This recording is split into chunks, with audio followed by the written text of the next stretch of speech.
चलो बच्चों, आइए देखते हैं प्रश्न। ढालनियों से मानक विचलन ज्ञात कीजिए। पद दिया गया 0, 2, 4, 6, 8, 10। बारंबारता 3, 2, 5, 6, 3, 1।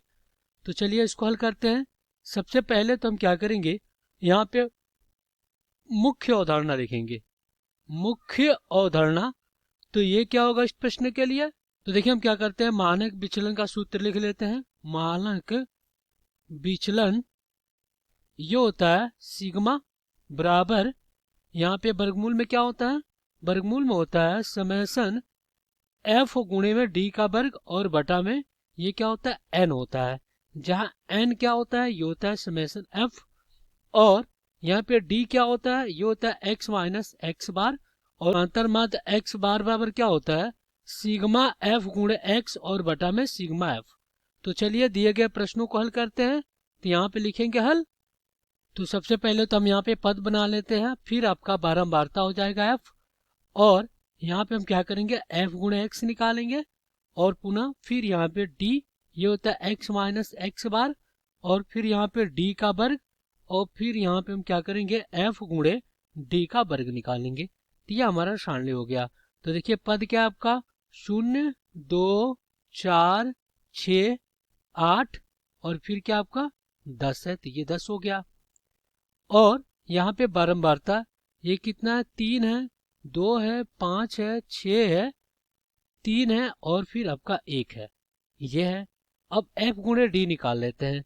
तो f गुणे डी, 0 में गुणा होगा 0, 2 दूना 4, 5 चौको 20, 6 का 36, और फिर यहाँ पे 8 तरीका 24, और 10 से करें 10 हो गया। अब यहाँ पे अगर हम क्या करते हैं, यहाँ पे इसका समेसन f निकालते हैं। तो समेसन f कितना हो जाएगा, ये हो जाएगा आपका 20, इनको जोड़ेंगे तो। और फिर यहाँ पे समेसन f गुणे x निकालते हैं। समेसन f और गुणे में x, तो ये कितना हो जाएगा, ये हो जाएगा 94। ये 94 हो गया। तो चलिए यहाँ पे हम क्या करते हैं, पहले x बार निकाल लेते हैं। तो x बार बराबर क्या हो जाएगा, ये हो जाएगा 94, और बटा में कितना 20। तो यहाँ पे विभाजित करेंगे तो कितनी बार में कटेगा, 4.7 बार में। तो यहाँ से जो x बार आया वो कितना आ गया, 4.7 आया। ये आ गया x बार। अब चलिए हम क्या करते हैं, यहाँ पे फिर सारणी में अब हम d निकाल लेते हैं। तो देखिए x में से 0 में से घटाएंगे तो कितना आ जाएगा, ये जगह माइनस 4 दशमलव कितना आ जाएगा, 7 आ जाएगा। अब देखिए यहाँ पे 2 में से घटाएंगे तो कितना आ जाएगा, -2.7 आ जाएगा। तो यह आ जाएगा -0.7 आ जाएगा।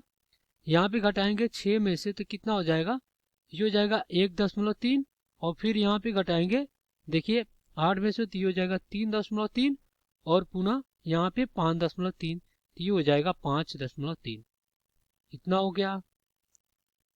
अब d का वर्ग निकाल लेते हैं। इसका वर्ग करेंगे तो माइनस का वर्ग प्लस हो जाएगा, 22.09 हो जाएगा, और फिर इधर माइनस का वर्ग प्लस हो जाएगा, ये हो जाएगा 7.29। इधर वर्ग करेंगे तो माइनस का वर्ग प्लस 0.49। यहाँ पे वर्ग करेंगे तो कितना हो जाएगा, 1.69, और यहाँ पे वर्ग करेंगे तो कितना हो जाएगा, ये हो जाएगा अपना 10.89, और यहाँ पे आपका वर्ग करेंगे तो 28.09 हो जाएगा, 28.09। ये हो गया। अब हम क्या करेंगे, f गुणे डी का वर्ग निकालेंगे। तो ये हो जाएगा आपका 66.27। फिर यहाँ पे गुणा कराएंगे तो ये हो जाएगा 14.58। फिर इधर गुणा कराएंगे तो 2.45। यहाँ पे गुणा कराएंगे तो 10.14। फिर यहाँ पे 32.67, और इधर गुणा कराएंगे तो ये हो जाएगा 28.09।